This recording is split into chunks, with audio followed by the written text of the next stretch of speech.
Tonight is the 4th of August, 2011, and this is the 19th night we're talking on the Digha Nikaya Suttas. Tonight we come to Sutta 24, Patika Sutta. Thus have I heard. Once the Lord was staying among the Malas. Anupiya is the name of a Mala town, and the Lord, having dressed in the early morning and taken his robe and bowl, went to Anupiya for alms.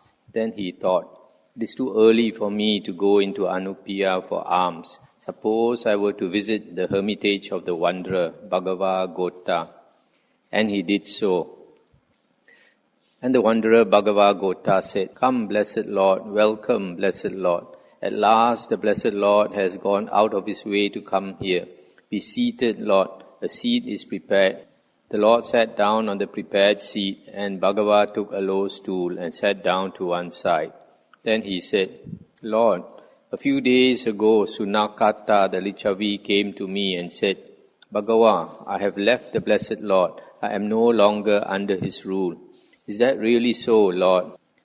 It is true, Bhagava. A few days ago Sunakata came to me, saluted me, sat down to one side and said, Lord, I am leaving the blessed Lord. I am no longer under the Lord's rule. So I said to him, Well, Sunakata, did I ever say to you, Come, Sunakata, be under my rule? No, Lord. Or did you ever say to me, Lord, I will be under your rule? No, Lord. So, Sunakata, if I did not say that to you, and you did not say that to me, you foolish man, who are you and what are you giving up? Consider, foolish man, how far the fault is yours. Stop here for a moment. So you see, that's why sometimes, like here, we generally don't invite a monk to come here or invite a layman to become a monk, be a disciple, because if something happens, it doesn't work out, then it's like since we never invited him to come, so if he leaves, it's not a problem. But if you invite somebody, then it's what do you say? Bit not so nice, embarrassing if he leaves. Well, Lord, you have not performed any miracles. And did I ever say to you, Come under my rule, Sunakata, and I will perform miracles for you? No, Lord. Or did you ever say to me, Lord, I will be under your rule if you will perform miracles for me? No, Lord. Then it appears, Sunakata, that I made no such promises, and you made no such conditions. Such being the case, you foolish man, who are you and what are you giving up? What do you think, Sunakata? Whether miracles are performed or not, is it the purpose of my teaching Dhamma to lead whoever practices it to the total destruction of suffering? It is, Lord.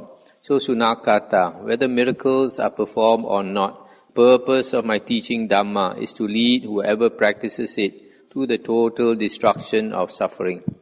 Then what purpose would the performance of miracles serve? Consider, you foolish man, how far the fault is yours. Well, Lord, you did not teach the beginning of things. And did I ever say to you, Come under my rule, Sunakata, and I will teach you the beginning of things? No, Lord. Such being the case, you foolish man, who are you and what are you giving up? Sunakata, you have in many ways spoken in praise of me among the Vajjans, saying, This blessed Lord is an Arahant, Sammasambuddha, endowed with wisdom and conduct, well-farer, knower of the worlds, incomparable trainer of men to be tamed, teacher of gods and humans, the Buddha, the blessed Lord.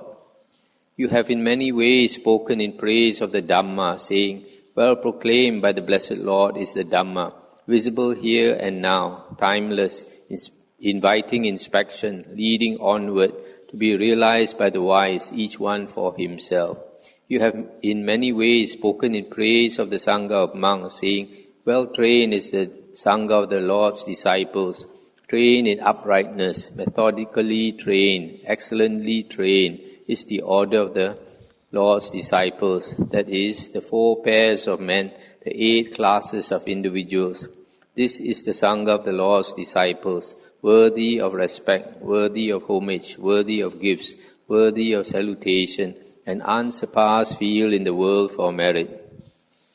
In these ways you have spoken in praise of me, of the Dhamma and of the Sangha among the Svajins.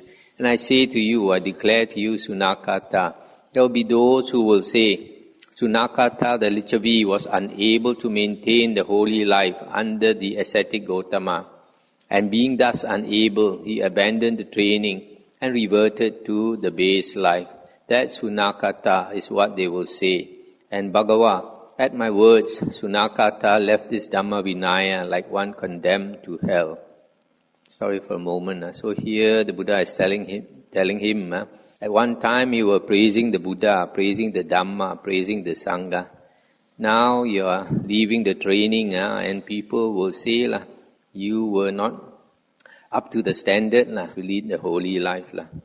They will criticize you, but still he left. Once, Bhagava, I was staying among the Kulus at a place called Uttaraka, a town of theirs. In the early morning, I went with rope and bowl into Uttaraka for alms, with Sunakata as my attendant. And at that time, the naked ascetic, Korakatiya, the dog man, was going round on all fours, sprawling on the ground, and chewing and eating his food with his mouth alone. Seeing him, Sunakata thought, now that is a real Arahant ascetic who goes round on all fours, sprawling on the ground and chewing and eating his food with his mouth alone. And I, knowing his thought in my own mind, said to him, you foolish man, do you claim to be a follower of the Sakyan? And he said, Lord, what do you mean by this question? And the Buddha said, Sunakata, did you not, on seeing that naked ascetic going round on all fours, think, now that is a real Arahant ascetic who goes round on all fours, sprawling on the ground and chewing and eating his food with his mouth alone. And he said, I did, Lord. Does the Blessed Lord begrudge others their Arahantship? And the Buddha said, I do not begrudge others their Arahantship, you foolish man. It is only in you that this evil view has arisen. Cast it aside, lest it should be to your harm and sorrow for a long time. This naked ascetic, Kurakatiya, whom you regard as a true Arahant, will die in 7 days from indigestion, and when he is dead, he will appear among the Kalakanja Asuras, who are the very lowest grade of Asuras. And when he is dead, he will be cast aside on a heap of birana grass in the charnel ground. If you want to, Sunakata, you can go to him and ask him if he knows his fate. And it may be that he will tell you, friend Sunakata, I know my fate. I have been reborn among the Kalakanja Asuras, the very lowest grade of Asuras. Stop here for a moment. So this dog duty ascetic, Kurakatiya, he imitates the dog. He goes naked and then goes on all his 4 limbs and walk like a dog. And also when people offer him food, he will not accept it with his hand. He will ask people to throw it on the ground, and he will eat the food like a dog. So maybe eating all the dog food, he's going to get indigestion, and the Buddha said he's going to pass away. You notice here, the Buddha says that the Kalakanja Asuras are the very lowest grade of Asuras.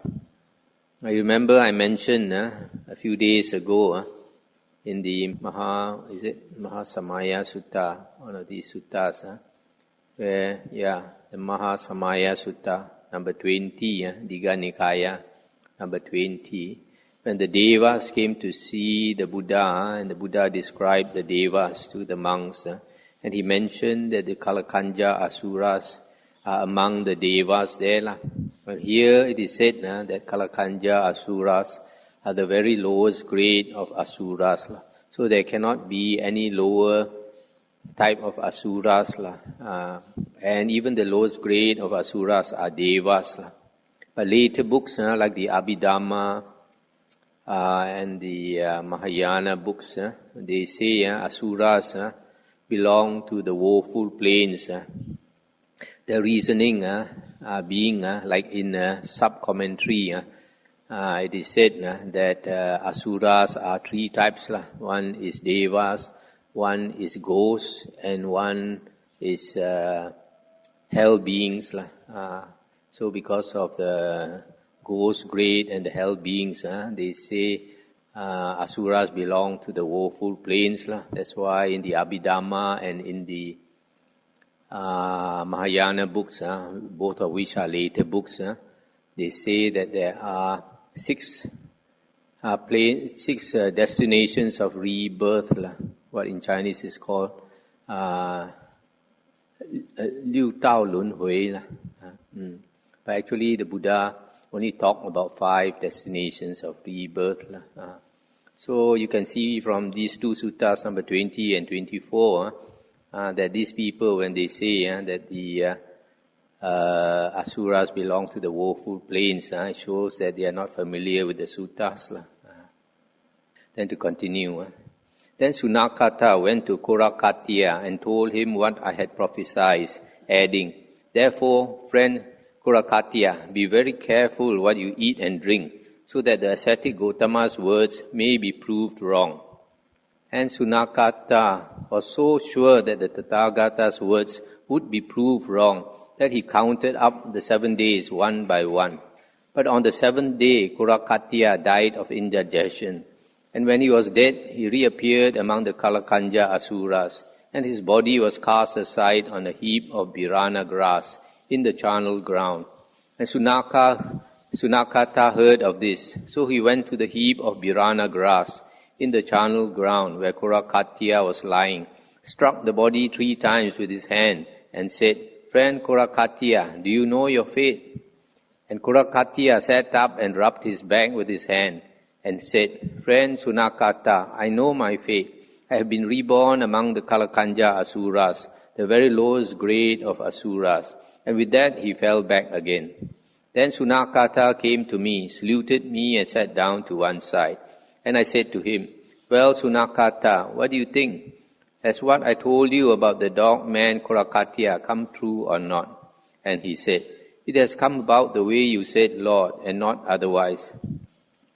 And the Buddha said, "Well, what do you think, Sunakata? Has a miracle been performed or not?" And he said, "Certainly, Lord, this being so, a miracle has been performed, and not otherwise." And the Buddha said, "Well then, you foolish man, do you still say to me after I have performed such a miracle, 'Well, Lord, you have not performed any miracles'?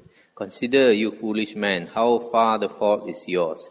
And at my words, Sunakata left this Dhamma Vinaya like one condemned to hell. You see this Sunakata, even after the Buddha made the prophecy, he didn't believe the Buddha. He believed the external sect ascetic more, and he went to warn the external sect ascetic what the Buddha said, just to prove the Buddha wrong. Once, Bhagava, I was staying at Vesali at the gabled hall in the great forest, and at that time there was a naked ascetic living in Vesali called Kalara Muttaka, who enjoyed great gains and fame in the Vajjan capital. He had undertaken 7 rules of practice. As long as I live, I will be a naked ascetic and will not put on any clothes. As long as I live, I will remain chaste and abstain from sexual intercourse. As long as I live, I will subsist on strong drink and meat, abstaining from boiled rice and sour milk. As long as I live, I will never go beyond the Udena shrine to the east of Vesali, the Gotamaka shrine to the south, the Sattamba shrine to the west, nor the Bahuputta shrine to the north. And it was through having undertaken these 7 rules that he enjoyed the greatest gains and fame of all in the Vajjan capital. Now Sunakata went to see Kalara Muttaka and asked him a question which he could not answer. And because he could not answer it, he showed signs of anger, rage, and petulance. Then Sunakata thought, I might cause this real Arahant ascetic offense. I don't want anything to happen that would be to my lasting harm and misfortune. Then Sunakata came to me, saluted me, and sat down to one side. I said to him, "You foolish man, do you claim to be a follower of the Sakyan?" And he said, "Lord, what do you mean by this question?" And the Buddha said, "Sunakata, did you not go to see Kalaramutaka and ask him a question he could not answer? And did he not thereupon show signs of anger, rage, and petulance? And did you not think, I might cause this real Arahant ascetic offense? I don't want anything to happen that would be to my lasting harm and misfortune." And he said, "I did, Lord. Does the Blessed Lord begrudge others their arahantship?" And the Buddha said, "I do not begrudge others their arahantship, you foolish man. It is only in you that this evil view has arisen. Cast it aside, lest it be to your harm and sorrow for a long time. This naked ascetic, Kalaramutaka, whom you regard as a true arahant, will before long be living clothed and married, subsisting on boiled rice and sour milk. He will go beyond all the shrines of Vesali and will die, having entirely lost his reputation." And indeed, all this came about. Then Sunakata, having heard what had happened, came to me. And I said, "Well, Sunakata, what do you think? Has what I told you about Kalaramutaka come about or not? Has a miracle been performed or not?" And at my words, Sunakata left this Dhammavinaya like one condemned to hell. Once, Bhagava, I was staying at Vesali in the gable hall in the great forest. And at that time there was a naked ascetic living in Vesali called Patika who enjoyed great gains and fame in the Vajjan capital. And he made this declaration in the assembly of Vesali: the ascetic Gotama claims to be a man of wisdom, and I make the same claim. It is right that a man of wisdom should show it by performing miracles. If the ascetic Gotama will come halfway to meet me, I will do likewise. Then we can both work miracles. And if the ascetic Gotama performs one miracle, I will perform two. If he performs two, I will perform 4. And if he performs 4, I will perform 8. However many miracles the ascetic Gotama performs, I will perform twice as many. Then Sunakata came to me, saluted me, sat down to one side, and told me what Patika had said. I said, "Sunakata, that naked ascetic Patika is not capable of meeting me face to face unless he takes back his words, abandons that thought and gives up that view. And if he thinks otherwise, his head will split in pieces." And Sunakata said, "Lord, let the Blessed Lord have a care what he says. Let the welfarer have a care what he says." And the Buddha said, "What do you mean by saying that to me?" And Sunakata said, "Lord, the Blessed Lord might make an absolute statement about Patika coming, but he might come in some altered shape, and thus falsify the Blessed Lord's words." Stop here for a moment. So you see this useless disciple that has no faith in the Buddha, has faith more in the external ascetics. Then the Buddha said, "But Sunakata, would the Tathagata make any statement that was ambiguous?" And he said, "Lord, does the Blessed Lord know by his own mind what would happen to Patika or has some Deva told the Tathagata?" The Buddha said, "Sunakata, I know it in my own mind, and I have also been told by a Deva. For Ajita, the general of the Lichavis, died the other day, and has been reborn in the company of the 33 gods. He came to see me and told me, 'Lord, Patika the naked ascetic, is an impudent liar. He declared in the Vajjan capital, Ajita, the general of the Lichavis, has been reborn in the great hell. But I have not been reborn in the great hell, but in the company of the 33 gods. He is an impudent liar.' Thus, Sunakata, I know what I have said by my own mind, but I have also been told by a Deva. And now, Sunakata, I will go into Vesali for alms. On my return, after I have eaten, I will go for my midday rest to Patika park. You may tell him whatever you wish." Then having dressed, I took my robe and bowl and went into Vesali for alms. On my return, I went to Patika park for my midday rest. Meanwhile, Sunakata rushed into Vesali and declared to all the prominent Lichavis, "Friends, the Blessed Lord has gone into Vesali for alms, and after that he has gone for his midday rest to Patika park. Come along, friends, come along. The two great ascetics are going to work miracles." And all the prominent Lichavis thought, "The two great ascetics are going to work miracles. Let us go along."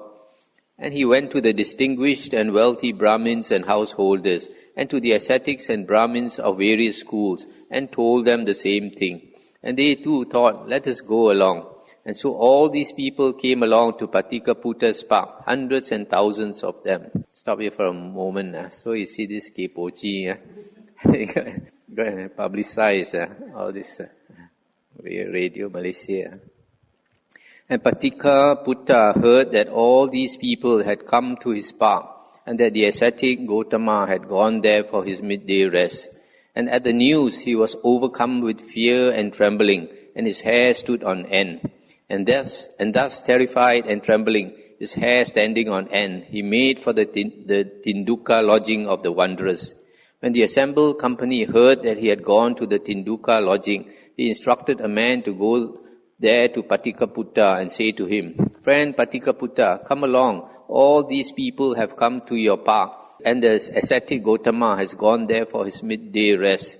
Because you declared to the assembly of Vesali, the ascetic Gotama claims to be a man of wisdom, and I make the same claim, etc. However many miracles he performs, I will perform twice as many.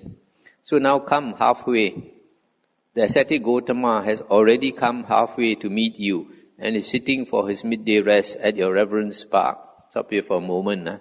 So this Buddha took up this boaster's challenge. I went halfway to meet him. More than halfway, the Buddha went up to his park, to his forest park. But when he heard the Buddha came, I quickly ran away. The man went and delivered the message, and on hearing it, Patika said, "I'm coming, friend, I'm coming." But wriggle as he might, he could not get up from his seat. Then the man said, "What's the matter with you, friend Patika? Is your bottom stuck to the seat, or is the seat stuck to your bottom? You keep saying, 'I'm coming, friend, I'm coming,' but you only wriggle and can't get up from your seat." And even at these words, Patika still wriggled about but could not rise. And when that man realized that Patika could not help himself, he went back to the assembly and reported the situation. Then I said to them, "Patika the naked ascetic, is not capable of meeting me face to face unless he takes back his words, abandons that thought and gives up that view.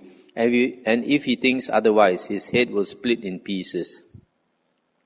Then Bhagawa, one of the ministers of the Lichavis, rose from his seat and said, "Well, gentlemen, just wait a little till I have been to see whether I can bring Patika to the assembly." So he went to the Tinduka lodging and said to Patika "Come along, Patika, it is best for you to come. All these people have come to your park, and the ascetic Gotama has gone there for his midday rest. If you come, we will make you the winner, and let the ascetic Gotama be defeated." And Patika said, "I'm coming, friend, I'm coming." But wriggle as he might, he could not get up from his seat. So the minister returned to the assembly and reported on the situation. Then I said, "Patika is not capable of meeting me face to face unless he takes back his words, etc. Even if the good Lichavis were to think, 'Let us bind him with thongs and try to drag him with yoke oxen,' he would burst the thongs. He is not capable of meeting me face to face unless he takes back his words, etc. Then Jalya, a pupil of the wooden bowl ascetic, rose from his seat, went to the Tinduka lodging and said to Patika "Come along, Patika If you come, we will make you the winner and let the ascetic Gotama be defeated." And Patika said, "I'm coming, friend, I'm coming." But wriggle as he might, he could not get up from his seat. Then when Jalya realized the situation, he said, "Patika once long ago the lion, king of beasts, thought, 'Suppose I were to make my lair near a certain jungle. Then I could emerge in the evening yawn, survey the four quarters, roar my lion's roar 3 times, and then make for the cattle pasture. I could then pick out the very best of the herd for my kill, and having had a good feast of tender meat, return to my lair. And he did accordingly. Now there was an old jackal who had grown fat on the lion's leavings, and he was proud and strong. And he thought, what difference is there between me and the lion, king of beasts? Suppose I were to make my lair near the jungle. So he chose a lair accordingly, and emerging in the evening, he surveyed the four quarters, and then thought, now I will roar a lion's roar 3 times. And he gave out the howl of his kind, a jackal howl. For what has the wretched howl of a jackal in common with the lion's roar? In just the same way, Patika Putta, you live off the achievements of the well-farer and feed on the well-farer's leavings, imagining you can set yourself up beside the Tathagatas, Arahants, Sammasambuddhas. What have you, wretched Patika Puttas, in common with them? Then being unable, even with the aid of this parable, to get Patika Putta to rise from his seat, Jalya uttered this verse. Thinking himself a lion, the jackal says, I am the king of beasts, and tries to roar a lion's roar, but only howls instead. Lion is lion, and jackal, jackal still. In just the same way, Patika Putta, you are living off the achievement of the well-farer, etc., and being unable, even with the aid of this parable, to get Patika Putta to rise from his seat, Jalya uttered this verse. Following another's tracks and fed on scraps, his jackal nature he forgets, thinking I'm a tiger, tries to roar a mighty roar, but only howls instead. Lion is lion, and jackals, jackals still. In just the same way, Patika Putta, you are living off the achievements of the well-farer, etc., and being unable, even with this parable, to get Patika Putta to rise from his seat, Jalya uttered this verse, gorged on frogs and mice from threshing floors, and corpses cast aside in charnel grounds, in lonely forests, while the jackal thinks, I am the king of beasts, and tries to roar a lion's roar, but only howls instead. Lion is lion, and jackals, jackals still. In just the same way, Patika Putta, you are living off the achievements of the well-farer, feeding on the well-farer's leavings, imagining you can set yourself up beside the Tathagatas, Arahants, and Sammasambuddhas. But what have you, wretched Patika Puttas, in common with them? Then being unable, even with this parable, to get Patika Putta to rise from his seat, Jalya returned to the assembly and reported on the situation. Then I said, Patika Putta is not capable of meeting me face to face unless he takes back his words, abandons that thought, and gives up that view. Even if the good Lichavis were to think, let us bind him with thongs and try to drag him here with yoke oxen, he would burst the thongs. He is not capable of meeting me face to face unless he takes back his words, etc. If he thinks otherwise, his head will split in pieces. Then Bhagava, I instructed, inspired, fired, and delighted that assembly with a talk on Dhamma, and having thereby delivered that company from the great bondage, thus rescuing 84,000 beings from the great path of peril, I entered into the fire element and rose into the air to the height of 7 palm trees, and projecting a beam for the height of another 7, so that it blazed and shed fragrance. I then reappeared in the gable hall in the great forest. Stop here for a moment. So here, the Buddha, in leaving, showed them a miracle, because they all came in thousands, hoping to see miracles. And there Sunakata came to me, saluted me, and sat down to one side. I said, what do you think, Sunakata? Has what I told you about Patika Putta come about or not? And he said, it has, Lord. And has a miracle been performed or not? It has, Lord. Well then, you foolish man, do you still say to me after I have performed such a miracle, well, Lord, you have not performed any miracles. Consider, you foolish man, how far the fault is yours. And Bhagava, at my words, Sunakata left this Dhamma Vinaya like one condemned to hell. Bhagava, I know the first beginning of things, and And I know not only that, but what surpasses it in value. And I am not under the sway of what I know, and not being under its sway, I have come to know for myself that quenching, by the realization of which the Tathagata cannot fall into perilous paths. There are, Bhagava, some ascetics and Brahmins who declare as their doctrine that all things began with the creation by a god, or Brahma. I have gone to them and said, Reverend Sirs, is it true that you declare that all things began with the creation by a god, or Brahma? Yes, they replied. Then I asked, in that case, how do the reverend teachers declare that this came about? But they could not give an answer, and so they asked me in return, and I replied, there comes a time, friends, sooner or later, after a long period, when this world contracts, etc., etc., as in Sutta number 1. Beings are born in the Abhasara Brahma world and stay there for a long time. When this world expands, one being falls from there and arises in an empty Brahma palace. He longs for company, and other beings appear, and he and they believe he created them. That, Reverend Sirs, is how it comes about that you teach that all things began with the creation by a god or Brahma. And they said, we have heard this, Reverend Gotama, as you have explained.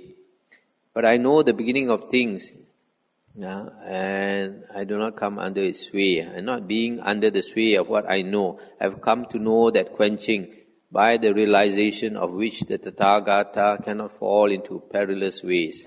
There are some ascetics and Brahmins who declare that the beginning of things was due to corruption by pleasure. I went to them and asked them if this was their view. Yes, they replied.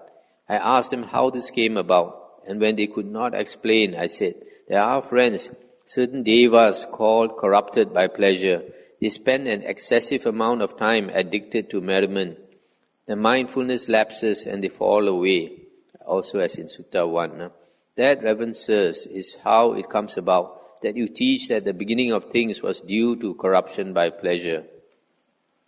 And they said, we have heard this, Reverend Gotama, as you have explained. And the Buddha continued, there are some ascetics and Brahmins who declare that the beginning of things was due to corruption of mind. I went to them and asked them if this was their view. Yes, they replied. I asked them how this came about, and when they could not explain, I said, there are, friends, certain devas called corrupted in mind.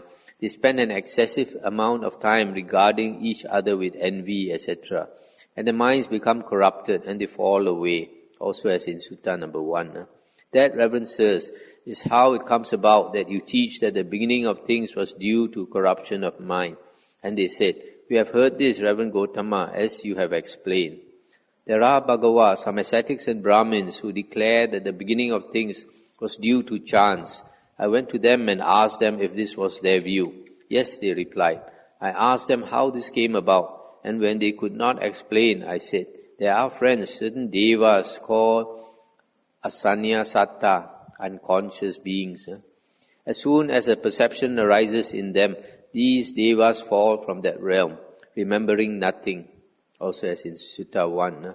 And they think, now from non-being I have been brought to being. That, Reverend Sirs, is how it comes about that you teach that the beginning of things was due to chance. And they said, we have heard this, Reverend Gotama, as you have explained. But I know the first beginning of things, and I know not only that, but what surpasses it in value. I am not under the sway of what I know, and not being under its sway, I have come to know for myself that quenching, by the realization of which the Tathagata cannot fall into perilous paths. And I, Bhagava, who teach this and declare this, am wrongly, vainly, lyingly, and falsely accused by some ascetics and Brahmins who say, the ascetic Gotama is on the wrong track, and so are his monks. He has declared that whoever has attained to the stage of deliverance, called the beautiful, finds everything repulsive. But I do not say this. What I say is that whenever anyone has attained to the stage of deliverance called the beautiful, he knows that it is beautiful. And this Bhagava said, indeed, Lord, They are on the wrong track themselves who accuse the Lord and his monks of error. I am so delighted with the Lord that I think the Lord is able to teach me to attain and remain in the deliverance called the beautiful. And the Buddha said, it is hard for you, Bhagava, holding different views, being of different inclinations, and subject to different influences, following a different discipline, and having had a different teacher, to attain and remain in the deliverance called the beautiful. You must strive hard, putting your trust in me, Bhagava. And he said, Lord, even if it is hard for me to attain and remain in the deliverance called the beautiful, still I will place my trust in the Lord. Thus the Lord spoke, and Bhagava the wanderer was delighted and rejoiced at the Lord's words. It's the end of the sutta. This last part, the Buddha hinted to him that he must strive hard and put his trust in the Buddha, but he did not take the hint that he should become a monk disciple of the Buddha. Then the Buddha can teach him. I think we'll stop here and